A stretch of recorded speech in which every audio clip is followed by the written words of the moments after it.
Okay, welcome back to lecture 13 on bio micro electromechanical systems. I will just like to begin with a quick review of the last lecture. This class we tried to derive the zeta potential associated with a surface in contact with the liquid phase. Okay. We also tried to kind of interpret how the dual layer comes into existence.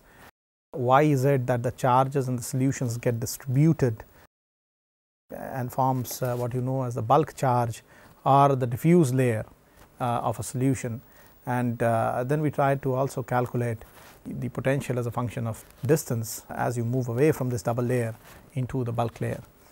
We tried to use this concept of double layer charging in order to realize a certain type of microfluidic flow called electroosmotic flow. Again, just to review that if there is a surface which has a certain set of dangling bonds, like let us say silanol bonds on a silicon surface SiOH, and it comes in contact with a solution of a certain pH, there is a tendency of that surface to acquire a charge that could be net negative charge or positive charge depending on if the pH is acidic or basic. Because of this charge, if you are able to place a solution close to this charged surface, there is always going to be this diffuse layer which is formulated. If we talk about microcapillaries with carved in such kind of surfaces with charges and try to flow fluids across it, there is going to be some kind of comparative between the dimension of the channel and the thickness of the diffuse layer. Now, this results to also this also tends to drag the diffuse layer also tends to drag the fluid in such a microcapillary when you put an external EMF across it. So, we try to derive some equations and formulations related to this flow process, the electroosmotic flow process, and basically we also tried to look into you know the Couette's flow just for a comparison of this electroosmotic flow with a flow wherein there is a, let us say, two plates with one fixed and another moving and trying to drag a fluid layer along with it, and then compare it also to a parabolic flow where there is a pressure gradient and two fixed plates between which the fluid flows. Okay.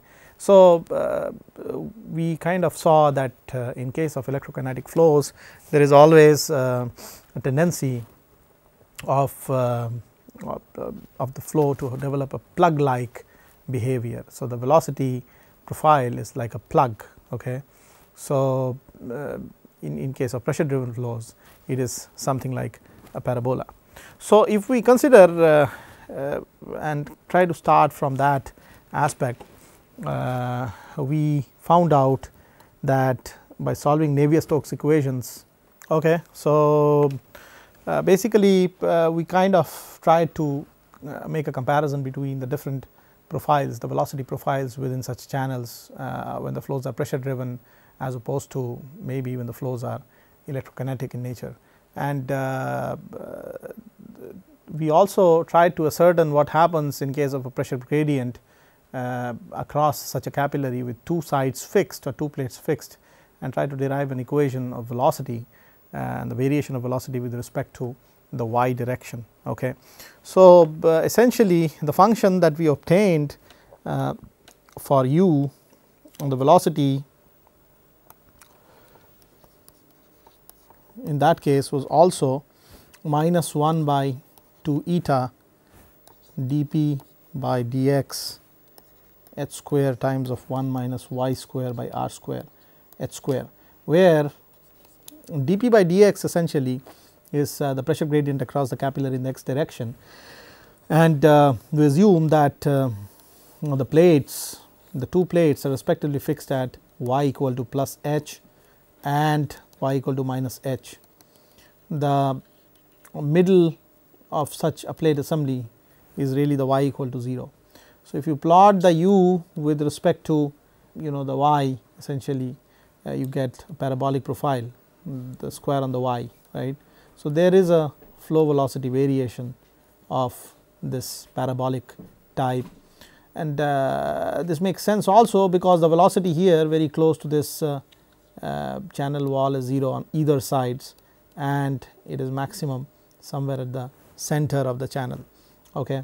So, if y equal to 0, the u becomes u maximum, which is 1 minus 2 neta dp by dx times of h square.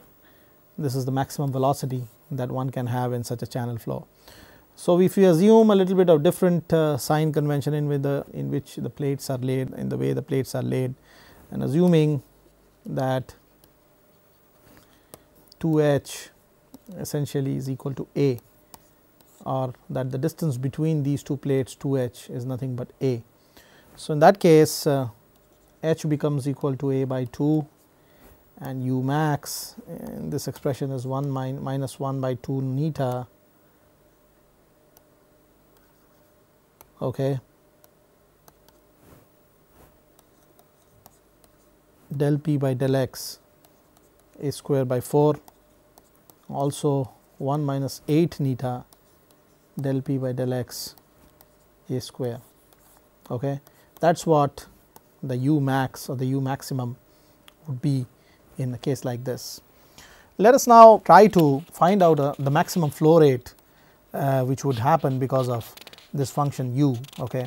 So, if we really look at the flow rate, we can assume that in this particular case there is a circle, or there is an annular of area A through which the fluid is emanating out, all right, at a velocity u, which is given by the function shown earlier in terms of the pressure gradient, the square of the y and the square of the distance from the mean plane, or y equal to 0, y equal to plus h and minus h. Okay. So, if we look at the differential, let us suppose this value here is y, okay, this distance here is dy, and we want to find out what the area vector is. So, the area here would essentially be pi y plus dy square minus pi y square. So, it will be also equal to twice pi y dy. Okay. That is what the dA of this particular annular of fluid would be. Okay. And we already know that u essentially as a function of y has been represented earlier as minus 1 by 2 eta dp by dx r square times of 1 minus y square by r square. R is the radius in this case, by the by, okay, which is also equal to h. And so, if you want to find out what is the volume flow rate, or phi, this becomes equal to 0 to r minus 1 by 2 eta del p by del x r square times of 1 minus y square by r square. Okay. This is the u value times of 2y dy. As you also know, dV by dt, the volume flow rate, is nothing but the velocity times of area. All right. That is exactly what this is about, and the integral we assume takes place between 0 and r, which is the radius of the capillary. Okay. So, essentially if you just solve this equation, you were left with, so you can take this twice neta del p by del x and r square and twice pi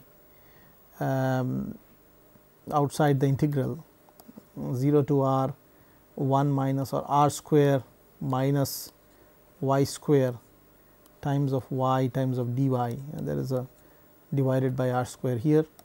These two cancel out and you are left with minus 1 by 2 eta dp by dx 2 pi, and this happens to be r square y square by 2 minus y 4 by 4. Okay.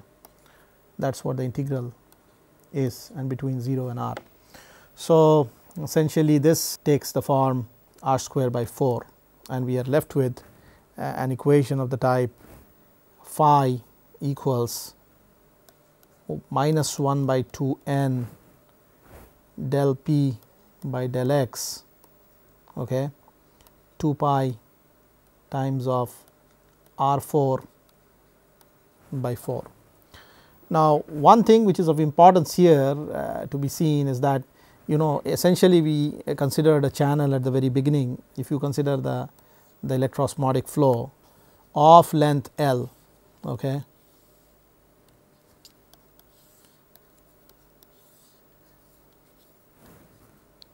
so essentially you considered the channel of length L, and if you assume that there is a pressure driven flow in this particular example, which is essentially between the length L and the pressure gradient, in this case is P, then dP by dx can be represented as P by L. Okay.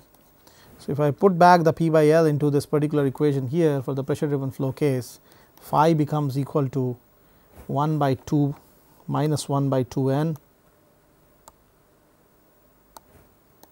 give me a minute, minus 1 by 2 eta dP by dr times of twice pi, this is dP by dx times of r 4 by 4. Okay. And essentially dP by dx is nothing but P by L here. So, we get phi is 1 by 2 eta P by L twice pi r 4 by 4, and if we just readjust this equation, pi comes out to be equal to pi P r 4 divided by 8 times of eta L. Okay, that is what the volume flow rate is in this particular example. And one more issue here is that if you consider what happened in the electroosmotic flow case, the zeta potential for the electroosmotic flow, the EOF, okay, this was derived as 4 pi eta phi times of k divided by di, where k is the conductivity of the medium, phi is the flow rate, eta is the viscosity, I is the current, d is the dielectric constant. And if we just substitute this value of phi here, assuming that we equate the electroosmotic flow with the pressure driven flow, we have a situation wherein we have this 4 pi eta di times of pi p r 4 divided by 8 eta L times of k, all right. And all this essentially can be further reconverted a little bit. If you remember from before, the value of k is also equated or assumed to be the ratio between the current I, the area of cross section Q, and the electric field X. Okay. So, that is how we found this relationship earlier from the famous R equal to rho L by A term, and then using V equal to I R Ohm's law. Okay. So, essentially if we substitute the value of k here in this particular expression, let us find out what it would finally look like. One thing which is very important and very critical to mention here is that since zeta here is equal to this particular term 4 pi eta di times of pi p r's r 4 divided by 8 eta L times of. So, here we can find out tentative relationship between zeta and the pressure. Okay. So, you have a case where you have pi square times pressure P r to the power of 4 divided by d I L, and then of course, there is a k term here, okay, which automatically means that the zeta potential in this particular case would relate to the pressure of the medium P by the relationship P is equal to zeta times of d I L divided by pi square r 4 k, What does it really mean is that if you consider a pressure driven flow analog of the electroosmotic flow, okay, the pressure driven flow analog of the electroosmotic flow.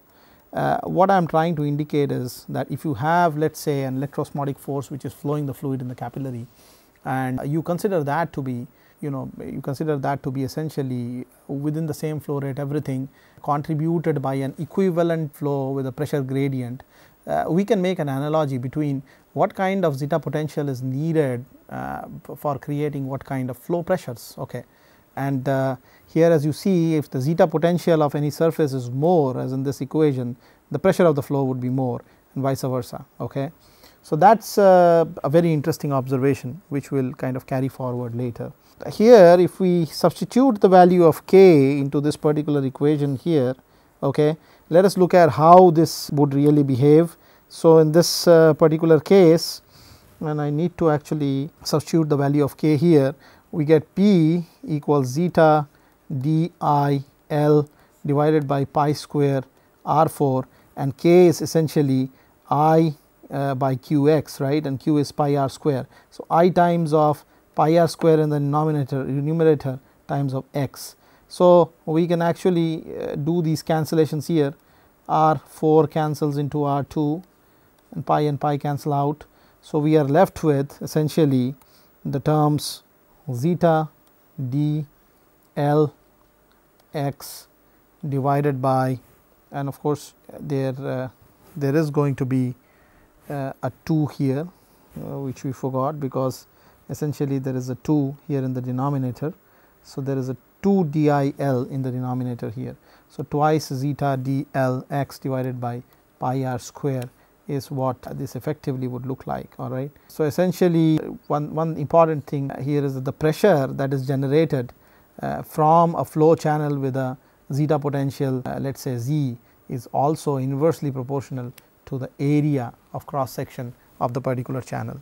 All right. So, the pressure head P imparted by the electroosmotic flow can be equated using this kind of a formulation, which I would just like to write. So, therefore, in summary, we would like to write down that the zeta potential is equated to 4 pi eta phi k by di is also equated to the pressure as P is twice zeta L d I divided by pi square r 4 k is also equated again as twice zeta L d I, L d x, twice zeta L d x divided by pi r square, the area of cross section.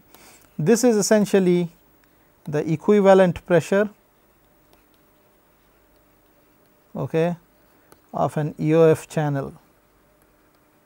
So, you can consider the amount of pressure head that is imparted onto the fluid by virtue of the EOF or the electroosmotic flow is essentially this P. Okay. So, I can say that the pressure head which is imparted by the EOF is given by equation 2. All right. So, there can be design problems wherein you want to find out what kind of pressure any EOF flow gives, and so essentially you need the parameters like the zeta potential of the channel, the length of the microchannel, the dielectric constant of the medium, the field which is across this channel, and then finally the radius of the capillary, microcapillary into question. So, let us shift our attention to the second electrokinetic phenomena, that is the streaming potential. Okay, as we talked about before, the velocity of a liquid flowing through a capillary has a parabolic profile, right, with a y which varies as the distance from with a v that varies as the distance from the center of the tube to the sides. Okay, this essentially is v, this is v, all right, the velocity.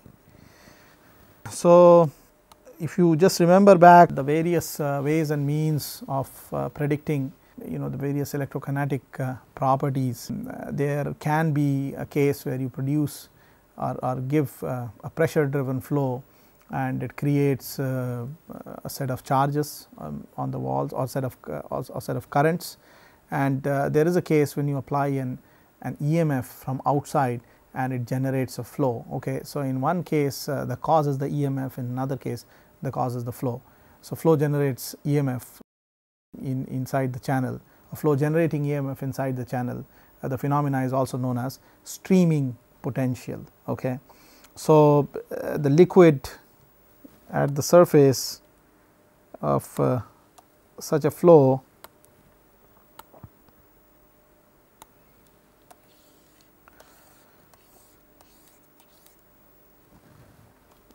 being stationary leads to the double layer at the interface consisting of a stationary phase and a mobile phase in the solution, and the relative motion or movement of these two planes of the double layer, one stationary with respect to the wall and another moving with the fluid, would give rise to the movement of the charge and generate a potential. So, let us derive what this potential level would be in such a microchannel case. So, let us say we have a parabolic flow taking place within this particular architecture here, and the velocity flow profile is also indicated by this particular parabola. Okay. Well, the maximum velocities at the center, and then these velocities at both sides of the channel are essentially in the no slip zone. So, they are 0. So, u here, the velocity is kind of also defined as p times of r square minus y square by 2 eta L, right. P is the pressure, r square minus y. So, this is again what we found out from the parabolic flows, right, P by eta L r square minus y square. So, if we put this liquid through a pressure difference, or push this liquid through a pressure difference across this channel, there is going to be a double layer which is generated, and in that case we can model the flow pretty much like this figure right here. Okay. So, if you see here, there is a double layer of charges which are created on both sides. One is a stationary layer, which is the positive layer in this case. So, this is essentially the stationary layer of charges, and the other is a mobile phase, which is the negative charges on the solution. So, whenever there is a fluid flow by means of a pressure, these charges, this positive layer being stationary and the negative layer being mobile, they move relatively with respect to each other. Okay. So, let us assume that this delta B, this thickness of the double layer, right, and let us also assume that r be the radius of this particular channel. So, essentially r is the distance from the center of the channel all the way up to the wall of the channel, and we decipher a parameter x here, where x is equal to essentially r minus delta. Okay. And in this particular case, the u, the velocity, which is actually represented as p divided by 2 eta L times of r square minus y square, can be represented in this case if I substitute the y by the equivalent r minus delta. Okay. So, this is actually, let us say this is y in the notational, just for notational consistency, this direction is the y direction and this is the x direction.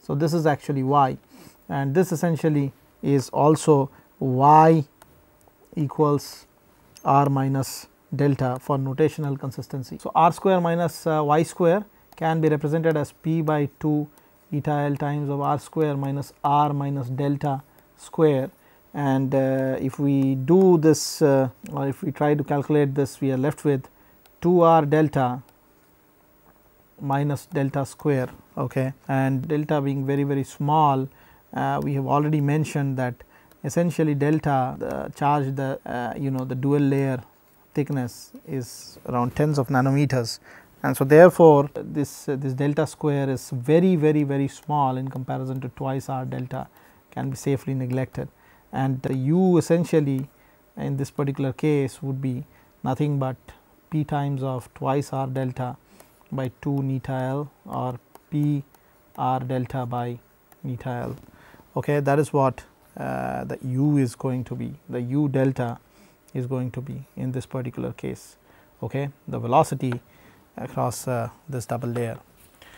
Now, as we need to consider that at the movement of the front of the liquid forces over these layer of charges on which on the surface, essentially it produces a current, okay, and this current is also given by the product of the total charge around the unit length, okay, of the tube and the velocity. So, if you have, let us say, a certain surface charge distribution in terms of charge per unit area sigma, okay, and in a unit length, that means you have the charge density in terms of per unit surface area, but essentially the total amount of charge we are considering only on a unit length. So, that particular charge times of velocity, that means how many such unit lengths the relative movement of charge is happening over the surface would comprise of the current. So, let me just explain this in a little more detail. So, let me explain this in a little bit details here, that suppose you have a capillary of length L and radius r, right. This is the radius r and length is L, and we have a surface density of charge inside this capillary as sigma, surface charge density. Now, the total charge contained in this capillary is given by sigma times of 2 pi r times of L, right, 2 pi r L being the surface area, the internal surface area of the particular capillary. So, if I consider a per unit length of this total charge, okay, so the total charge per unit length, that comes out to be sigma 2 pi r, right. And this essentially if multiplied by the velocity would mean that if suppose velocity is x meters per second. So, this per unit length moves so many times in a second. So, essentially it is charge per second, okay, and that is what current is defined as. So, therefore, let me just write this down in totality, that as the movement of the water front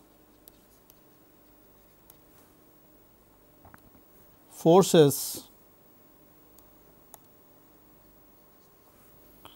over the dual layer, okay, a current is produced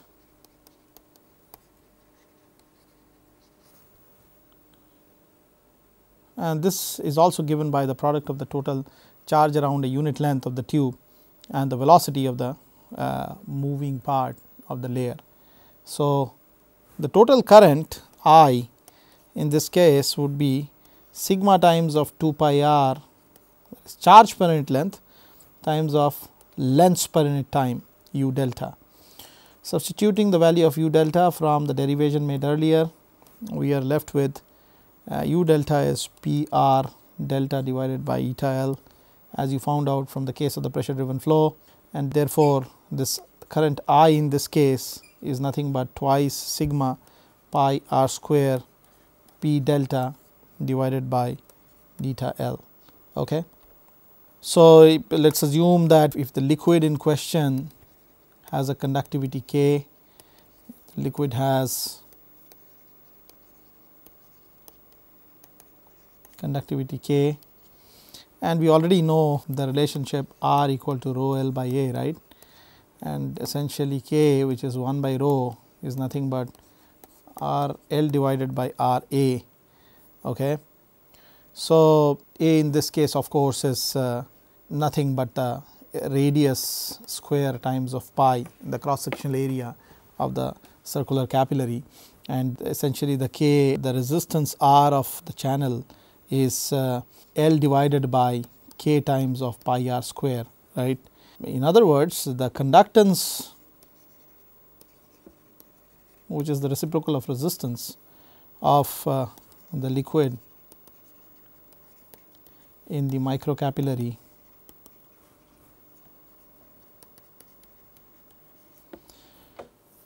is just the inverse of that, that is pi r square k by L. Okay. So, the streaming potential E s developed because of this current, and current is formulated by the motion of the charge across the dual layer, is given by I times r, I times L by pi r square k, right.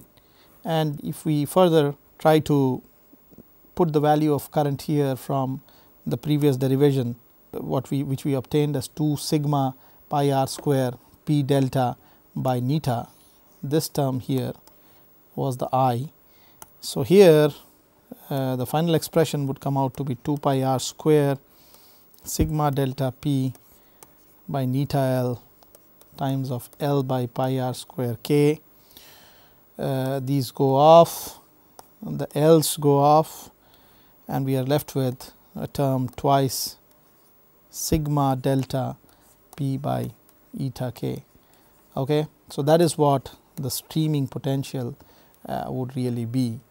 So, one important point here to be mentioned is that you can easily find out from this potential the length delta, the thickness of the dual layer, which can be of immense utility in almost all electrochemistry. So, that essentially is what the streaming potential is in case of a flow just flown through a pressure gradient over a surface, over a dual layer of the surface. So, when we are talking, so we have already derived the streaming potential here E s in terms of 2 sigma delta p by n k. Let us modify a little bit in terms of the zeta potential, try to involve what the zeta potential of a such a channel would be, a surface would be. So, as we know from earlier equations that the zeta potential of such a system of micro channel in contact with a liquid phase is also given by 4 pi sigma delta by d. Sigma is the surface charge density, delta is the double layer charge, double layer thickness, d is the dielectric constant of the medium of interest. So, if you just do a little bit of mathematical manipulation here, sigma s sigma delta comes out to be equal to d times of zeta by 4 pi, and essentially if you have had a look earlier at the E s, the streaming potential, it came out to be twice zeta d p, the pressure, divided by 4 pi eta k. Okay. So, if we just try to substitute the value of this delta into sigma into this particular equation here, we are left with that, let us say d zeta is also equal to 4 pi delta sigma. Okay. And essentially from the E s value, if you substitute this 4 pi sigma delta p divided by 4 pi eta k, okay, you are left with twice sigma delta p by eta k. So, essentially that is what E s or streaming potential would result in, and we can also write this down as E s, the streaming potential per unit pressure, which is given as a difference between the both ends of capillary, which is causing this fluid to move, is also twice sigma delta divided by n k. Okay. And essentially that is what is the final form of the ratio between the streaming potential and the pressure. All right. So, another interesting thing here to find out is that if you really want to write these whole terms in terms of quantities which are measurable. So, let us actually try to understand this more in terms of measurable quantities like flow rate phi, then things like measurable quantities like current across the microcapillaries, so on and so forth. So, there would be a little modification though which we will be needing here. Let us resubstitute back this value of sigma delta back into this equation. You are left with essentially twice d zeta divided by 4 pi eta k, right. And we can easily find out a correlation between the potential phi, the flow rate phi and the current I by looking at the equation that we had derived earlier, which talked about the relationship between the zeta potential and these other parameters 4 pi eta phi k divided by d I. Okay. So, if you try to kind of readjust these parameters here, you are left with the value of phi, the flow rate, as d zeta I divided by 4 pi eta k, right, and this can also be represented as phi by I is d zeta by 4 pi n k. This quantity kind of looks similar to what this is. So, essentially S by P here is nothing but twice this quantity here phi by I. So, if you can measure the flow rate in such a streaming flow and also measure the amount of current that is produced, this can easily give you this ratio ES by P, and ES is the streaming potential and P is the pressure. So, if let us say the pressure gradient that were driving or the pressure difference that were driving the flow is P, and phi was the flow rate which was created and it generated a current I, you could easily back calculate what is the streaming potential in that particular application, right. So, that is what is used sometimes as a sensing mechanism for investigating the combinations of surfaces and their behavior with respect to flowing solutions. Okay. So, let us try to summarize that in pressure driven flows, essentially the flow profile is parabolic in nature, right, and there is a no slip boundary condition at all the walls or the edges of such a channel. The flow profile pretty much looks something like this right here, right. You have like a parabola with a velocity which is maximum at the center and which is actually 0 at all these different walls. So, electrokinetic flows on the other hand, electrophoresis, electrosmosis and dielectrophoresis, and these are some of the mechanisms for doing electrokinetic flows. This right here is a simulation by Jaeger's group up at the University of Washington, and essentially if you just compare the flow profiles which are generated from the EMF and a parabolic flow, if you may recall, in a pressure driven flow the flow profile is something like a parabola of this sort, right. So, the velocity vectors kind of keep on maximizing as they go from walls towards the center of this particular capillary. On the other hand, for the EOF flow or the electroosmotic flow, as we know, the flow really takes place as a plug flow from the start of one double layer, which is essentially this side here, all the way up to the other double layer which is on the other side of the channel. So, this area is having a constant velocity, right. So, let me just use a different color here to represent the flow rate related to, or the flow velocity is related to the the electroosmotic flows. So, if you see here as represented by these yellow color arrows, these are the flow vectors between the double layers essentially in an electroosmotic flow. So, it is like a plug flow, all the velocities between these two double layers starting from here all the way up to here are uniquely similar to each other, as opposed to the parabolic where there is a slow increase of velocity as it goes from sides all the way to the center. Another interesting point here is the behavior of the flow rate around the surface in question till the double layer starts. So, this is essentially the Helmholtz plane. Okay. We have been talking about this a lot off and on, the Helmholtz plane. So, this particular layer here as you see is though having a kind of parabolic profile, which means that this is the layer which is shears to give way to this plug like flow. Okay. So, the velocity really close to this surface here is 0, and the velocity here is some value, maximum value v, and the flow profile between the two are really parabolic on both sides. So, that is how you interpret both these electroosmotic flows and the parabolic flows. Now, there are several important issues which emanate from this, that the electrokinetic flows being plug like flow, there is always almost a continuity of or a uniformity of velocity vectors across such a channel. right. For characterization sake, particularly when you do particle image velocimetry, it may be of immense utility if the flow in cross section of such a channel is having all uniform velocity. Okay. This also would mean that these kind of flows do not lead to any particulate separation, particularly when the particles concerned are all different sizes. So, if there are parabolic flows, as we have seen in cases of channels which are pressure driven essentially, one aspect that comes into picture is that if suppose there are different say cells of all different sizes moving across such channels, with the continuity and with this velocity variation in the parabolic profile, the heavier masses tend to move towards the side and the lighter masses tend to kind of move more towards the center by the principle of conservation of momentum. Ultimately, the retentate here at the center is all consisting smaller entities, and the retentate at the sides here all containing the bigger entities. This is known as leukocyte. This is also known as margination. Okay.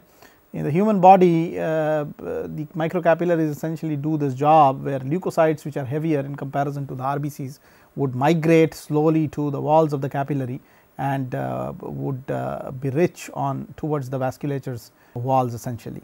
Okay. So, that is sometimes an advantage, okay. But then in some cases it may be desirable to move these kind of different sizes and masses throughout the microchannel uniformly without this separation coming into picture. So, electrokinetic flows are the best in those kind of cases, because they essentially do not have any any velocity variation. It is a plug like flow like behavior. Okay. So, this kind of talks about what happens on a silicon dioxide surface. I have been repeating it off and on. So, you can see here that on a silicon dioxide surface, first of all the surface gets hydrolyzed and then later on forms a SiO minus, and there is a net negative charge on the surface, due to which there is a positive charge of counter ions which is developed in the bulk as bulk charges or diffuse layer charges. And then when you apply a potential across it, all these bulk charges try moving towards the negative electrode, thus dragging the fluid around it. And so, therefore, electroosmotic flow in silicon microchannels is a great area of study. Okay. So, some important observations here as summary: the flow rates of such flows proportional to the dielectric constant epsilon, the electric field external to the channel, the zeta potential of a surface, and also proportional to the area and inversely proportional to the viscosity of the particular medium which is flowing through these surfaces. So, essentially depends on the charges at the interface, and there is a counter ion accumulation and which actually drags along the fluid along with it, and it results in a plug like flow. Okay. Electrophoresis, on the other hand, is the motion of charged particles directly in a fluid medium, and we will be dealing with this a little bit later in more details. But let us look at one illustration here where we can use this electrokinetic techniques for designing micro pumps. Okay. So, in this particular problem here, we want to design somehow electrokinetic pumping network. Okay. So, using this principle of double layer and formulation of charge etc. on the surface and the bulk of the fluid, we would like to design a pump network here. So, the dimensions that are given is basically that the circular the microchannels are circular in nature, they are etched in glass of course. So, there will be a SiO minus layer, and they have a diameter of about 100 micrometers. So, this here and this right here are the two channels, right, and the channel lengths are actually depicted in the figure. So, the length here is 10 mm between, let us say 3, and there is a point of intersection, let us say 0. Okay. So, between 3 and 0 the length of the channel is 10 mm, between 4 and 0 it is 100 mm, between 1 and 0 and 2 and 0 both are same 20 mm each. Okay. So, that is how this pumping network is being laid out. These essentially are the reservoirs 1, 2, 3 and 4, and we have the following measurements. So, if we measure the electrical impedance across ports 1 and 2, that means this port right here and this port right here, it results in 400 mega ohms of resistance, and the potentials at ports 1, 2, 3, 4 are respectively 1000 volts, 1500 volts and 0 volts respectively. So, let me just write that down here. So, the potential at port 1 is about 1000 volts of applied potential, same goes true for port 2, another 1000 volts, and then port 3 it is about 1500 volts and port 4 is about 0 volts. So, there is essentially no potential applied on port 4.